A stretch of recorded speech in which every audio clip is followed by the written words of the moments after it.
What's going on, everybody? This is Dale from Upstate Bets. I'm here with my partner Riaz. We're bringing you our first look for NFL Week 7. And this is honestly, we're getting to the point in the NFL season. I'm not going to say mid-season yet because we're not quite there. But we're getting to the point where things are starting to settle in. We kind of know what we're getting from each team, each player. We might not have necessarily seen a floor or a ceiling game, but we kind of know what we're getting each week. And in terms of these offenses too, who's playing what for snaps. Obviously, injuries always play a factor, but we get to the point where we start to craft better lineups because we can kind of get a better feel for who we're playing. So I like who we're looking at today, in terms of every position. So this is kind of just a fun video that we like to put out. We just kind of, talk position by position. We don't necessarily build a lineup or give you any picks. We kind of just talk about some players that we really like and some games that we're targeting. So I think that at the top here at the quarterbacks, we got some solid picks, and we got a lot of heavy favorites in these games, man. If you look at the later games, Tampa Bay's favored by almost 2 touchdowns. Arizona's favored by 2 touchdowns. The Rams are favored by 2 touchdowns. So I'm not sure exactly what the team totals are in that game for each of those teams, like Tampa Bay, Arizona, and the Rams.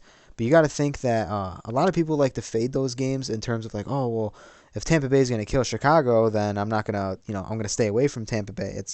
I like to look at it as the opposite in a matter of like, they're going to blow them out in terms if their team total is 34 points, those points got to come from somewhere. So Brady stacks, Murray stacks, and Stafford stacks are still viable in this lineup and in this Week 7. So, Riaz, why don't you talk a little bit here at the quarterback position and who you like? Yeah, I don't know if I'm gonna go up and reach on these higher guys like Mahomes and Kyler Murray, but I do like somebody who's been awesome this year. Stays around the mid 7K, high six range, and that's Matthew Stafford. He's going against his old team. I mean, he's been lights out, even in a blowout victory against the Giants. You still saw him out there. He did get pulled in the fourth quarter. That's kind of understandable. They were already up by like 40 points, but in that three and a half quarters, he had four touchdowns, almost 300 yards passing. He's having an unbelievable season. I mean, at 7-1, playing against Detroit, whose defense is just atrocious, and they have no problem running up the score. He's a guy I'm going to target a lot. I like paying for quarterbacks. I don't like paying up for quarterbacks, but I mean, we've seen so far this year that it's just really tough to pay down for a quarterback because you really don't know what you're going to get. Yeah, especially some of those guys that are sub 6. Like the Darnolds and Daniel Jones. Stuff like that. Kind of gets a little ugly down there. But I like going to Stafford here. Obviously, you got good stacks with him. We saw the game where Woods gets like 14 to 16 targets, and then he goes back to like 5 or 6 last game. So it's a little iffy, but obviously, Kupp is there, and Kupp is, let me check quick. Kupp is the third highest, 500 off of Devonta Adams, which is reasonable. Kupp is phenomenal this year. But yeah, 7-1 for Stafford is great. And like you said, they don't have a problem pouring on points. They'll score 38 points like they just did to the Giants and just like absolutely blow somebody out. Love the Rams this week in stacks. And in terms of bringing back someone on Detroit, because like I said, you got to assume that Detroit is going to be down. They're going to be throwing. Someone like St. Brown, he did see back-to-back. There wasn't double-digit targets. I believe it was 8 targets in the past 2 games. But it's just some of those targets were just garbage targets late in the game. It's a little bit inconsistent. Cephas, I believe, is still out. So it's a little bit iffy there. I mean, you can look to someone like Hawkinson, too, if that's where you want to go. But quarterbacks, too, someone like Joe Burrow in that who's having a great season in that Baltimore game. Baltimore's at home in a division game. I'm not liking that there, but I think 200 above him. I like Tannehill. He didn't have a great game, and I know I know a lot of people aren't going to be on him. He's probably going to be maybe sub 5% owned. But he's due for one. We haven't seen him really rush for one in besides for last game. But he's got some legs on him, and they're always in these high total games, like 34, 31, 37, 19. I mean, I assume that this game is going to be up there, maybe the highest point total on the slate. So you want to look to someone like Tannehill, great people to stack with. So anyone else for quarterback, Riaz? Obviously, we know what we're getting out of the top guys. Brady's Yeah, phenomenal, but some of you the lower touched on the guys. two that I kind of liked. I do like Burrow. I think he is just bringing a different kind of mentality in his coming off injury his rookie year. Tannehill's another guy who played a tough Buffalo on Monday night.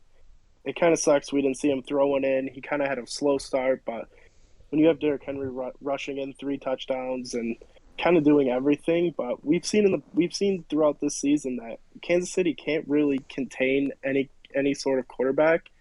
So that's not a bad play, but I do like Matt Ryan here. They're coming off a bye. Miami was just in London. It is in Miami, but you don't know how much time they had to come back and kind of settle in. We saw Trevor Lawrence have a pretty good game against them, and Matt Ryan is a veteran. He has Ridley. I think he's coming back from his personal issue. Kyle Pitts was awesome over in London when they played 2 weeks ago. So Matt Ryan is a guy that I have no problem playing at 5'7", and with Cordell Patterson being awesome this year, that's just another weapon he has. Yeah, I was looking at Matt Ryan. I'm always a Matt Ryan fan, and it looks like he's been having a good stretch of weeks here the past 2 weeks, and I like the fact that he's coming off a bye, and Miami, a team that was like I think they believe they led the league in takeaways last year, are now bottom half of the league in that category. So I'm not sure what's going on. I thought Miami was going to be a strong team. Tua last game had an awesome game. It's ugly, but you can look there. I don't think he's going to throw 47 times again. He threw 2 touchdowns. Jalen Waddle had an awesome game. But I believe Tua's kind of playing for his job at this point. They have some winnable games coming up. You got to think, if they start to lose a lot of these games, I think Miami, I don't think they're patient enough to kind of wait for Tua to come into his own. I think, he's kind of playing for a job here, kind of. So you can look for someone like Tua and kind of play that narrative. Do we dare touch on someone like Jalen Hurts that we kind of got smoked for in the comment section, which I do believe the under did hit. I'm positive the under did hit on his passing yards. So if you're watching this video, you guys, Jalen Hurts might not be super inconsistent, but let me tell you what, his first halves of games are atrocious. He does not do anything in the first half of every single game. So if that's what you want to call inconsistent, then there you go. So Hurts, Yeah, I'm not touching Hurts. Either way. I mean, he's second. I believe he's second right now total fantasy points on on a place like ESPN or like any your fantasy football season long apps. Um, so you want to talk consistency in terms of putting up fantasy points? Yeah, he's there, but it comes garbage time at the end of the games. I'm just at this Yeah, point. and it's a lot of rushing. I mean, his last 2 games, he's had 2 rushing touchdowns. Last game, he had 10 attempts, 44 yards, and 2 touchdowns. I mean, it's nice he's got that dual threat, but the Raiders' defense we saw last week against Denver, I mean, they have a really good defense, and they send the blitz.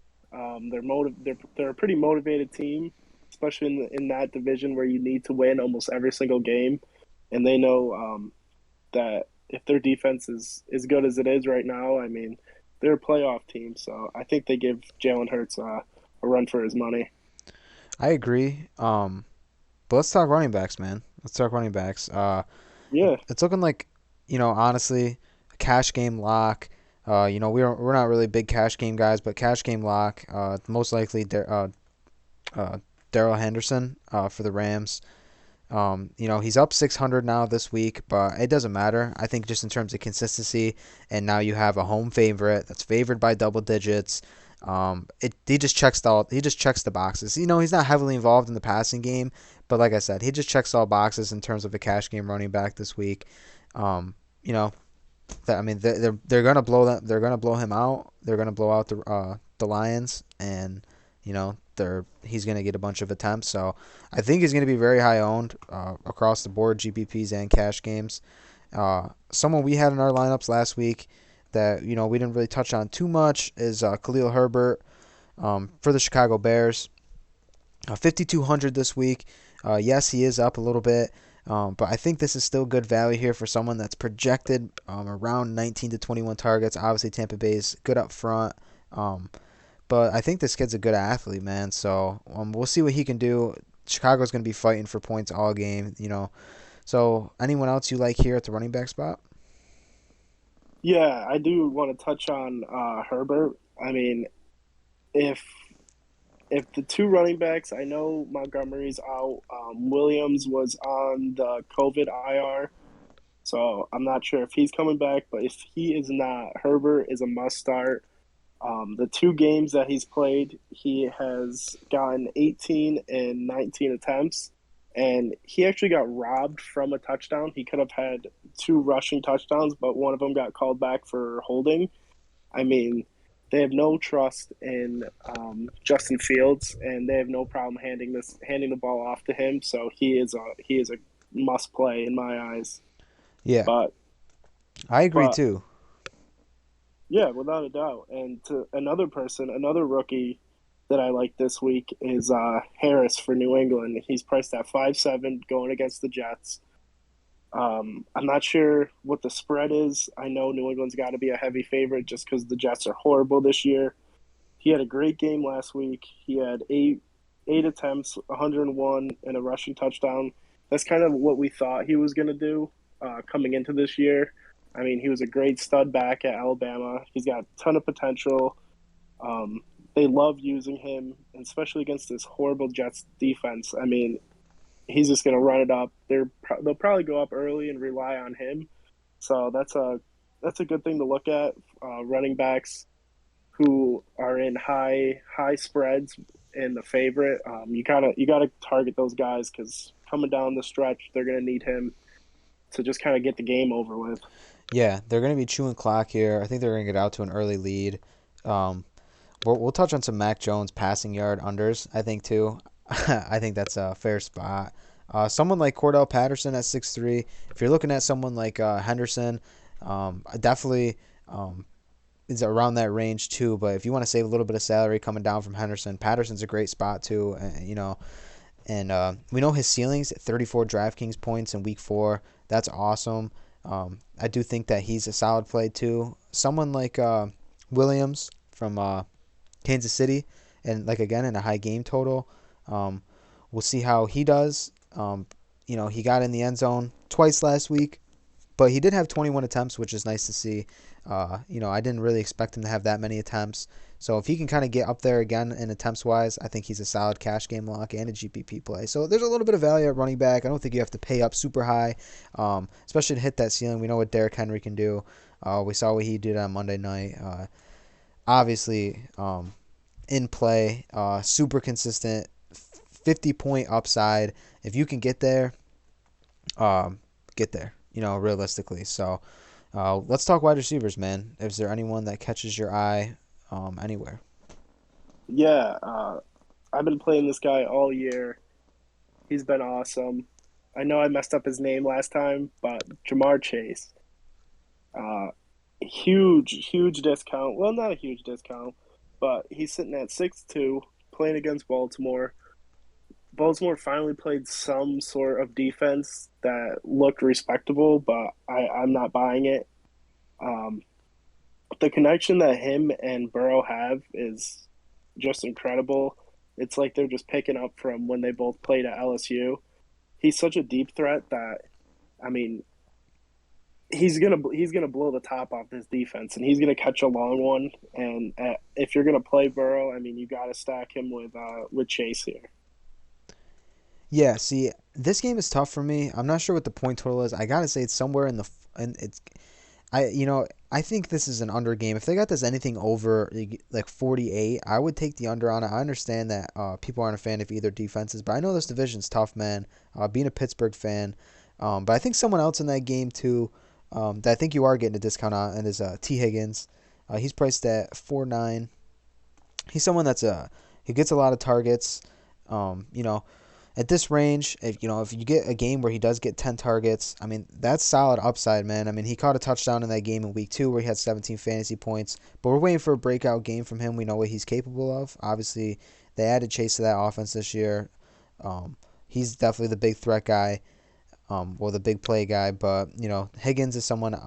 If we get some slot work, that's a spot where he could thrive. Other than that, at wide receiver, you can never go wrong at a top spot with someone like Tyreek Hill.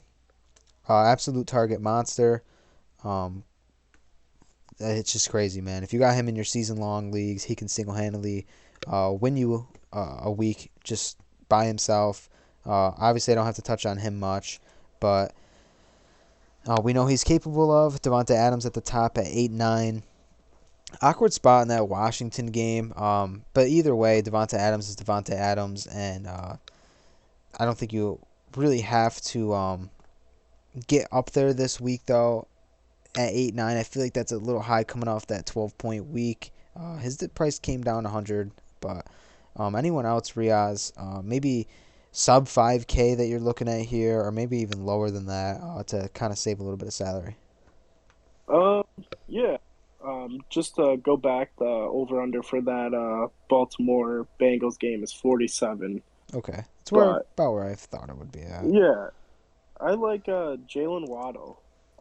He's a high volume guy. You never know what you're gonna get. Sometimes he has like 10 catches. Sometimes he has two or three. But I think this game is gonna be pretty high scoring. Both defenses are pretty average, and Waddle is pretty much the only guy that Tua really looks for. Um, I really don't have much to say on Waddle. I mean, he's kind of a boomer bust guy. He's kind of like the Henry Ruggs of last year. You honestly just don't know what you're gonna get. But I mean, last game he had 10 targets, 70 yards, and two touchdowns. I mean, that's a slate breaking game right there for Waddle. And with Tua coming back from injury in the first game back, he's got 10 receptions. I mean, that's tough to fade. Yeah, I like Waddle too.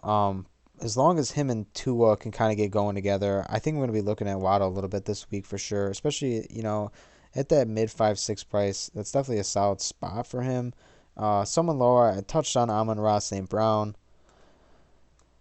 It's not exciting, but they're in a spot where they have to throw. So if he catches, you know, he has the ability to catch 10 balls and a touchdown.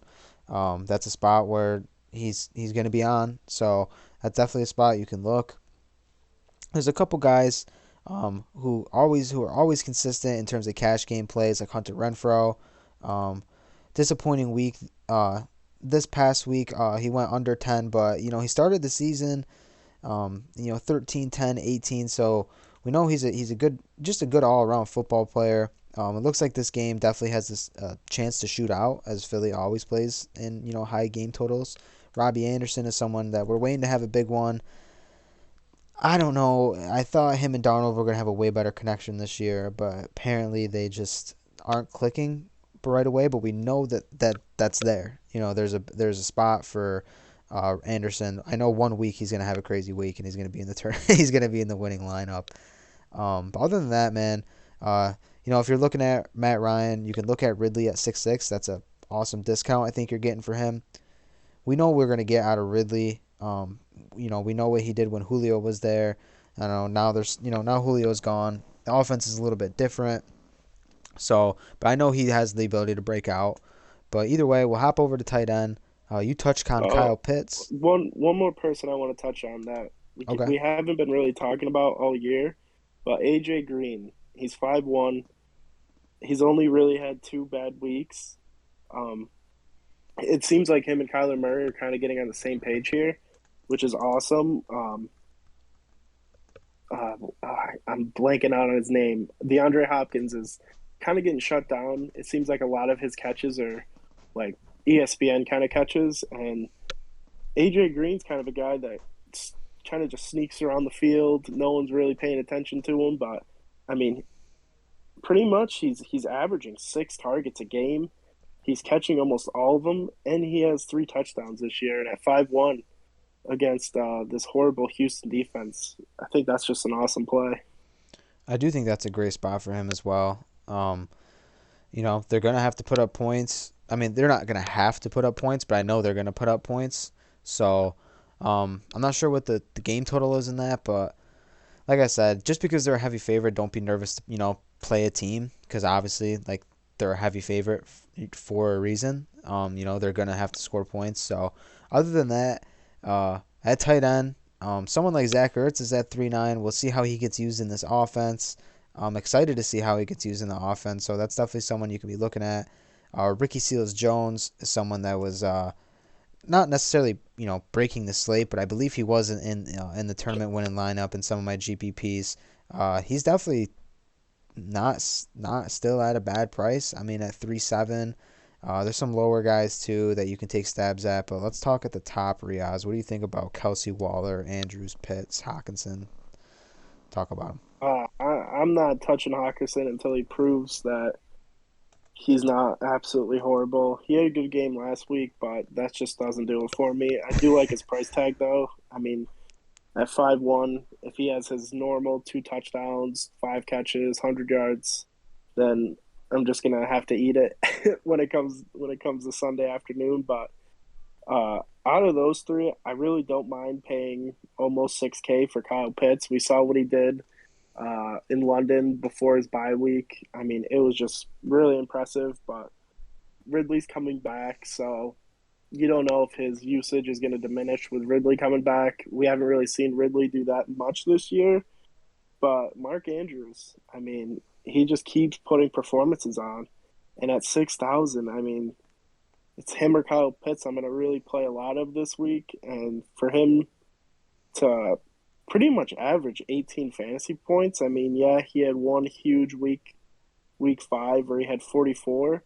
But other than that, I mean, he's averaging about 5 catches a game, around like 50, 60 yards. And I mean, at 6K, can't really beat that in a close game where they know where he's going to just be the favorite target in the pinch. So I like Mark Andrews.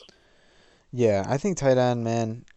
You don't got to get cute with it, especially this week. I think those, I'd say top 5 guys realistically. Someone like Gesicki though, 4.7. He's been coming around lately. He had that one week 5 game where but against a tough Tampa Bay team, so a little bit of an outlier there. But either way, he's starting to get more involved. We know he's a good pass catcher. He's a good athlete, so someone that you can definitely look at for a little bit of a price cut. But Kelsey is always in play. You don't have to feel nervous to go up and reach for Kelsey. Hasn't hit his ceiling yet, but we know his ceiling is 30 plus. So Waller, target monster. Where's he been at? I hope that he starts getting more involved. Maybe the new coach will start hoping that or start realizing that they need to get Darren Waller involved if they want to be more competitive. So I mean, obviously they're a competitive team. They're not a horrible team. I'm just saying in terms of if they want to string together some more quality wins, get him more involved for a fantasy perspective too. So that would help me. But regardless, man, excited for week 7. Riaz, if you got anything left to say, go ahead. Yeah, just don't try to be cute with your lineups. Play who you think you're going to play. We're here to help you guys. We're not building lineups, but we're just giving you guys a little taste of what we're thinking for this week. Yeah, so that's that, man. If you want to check out the Fire 5 video, that should be out on Friday morning. If you guys want to look at that, Prize Picks have been awesome to us, and you guys seem like you guys are enjoying it as well. So Prize Picks for NFL Thursday night will be out Wednesday morning, and as well as Prize Picks for NBA and our Fire 5s for NBA as well are coming out too. So if you guys can keep up the support, we would love that. So we'll see you on the next one. Peace.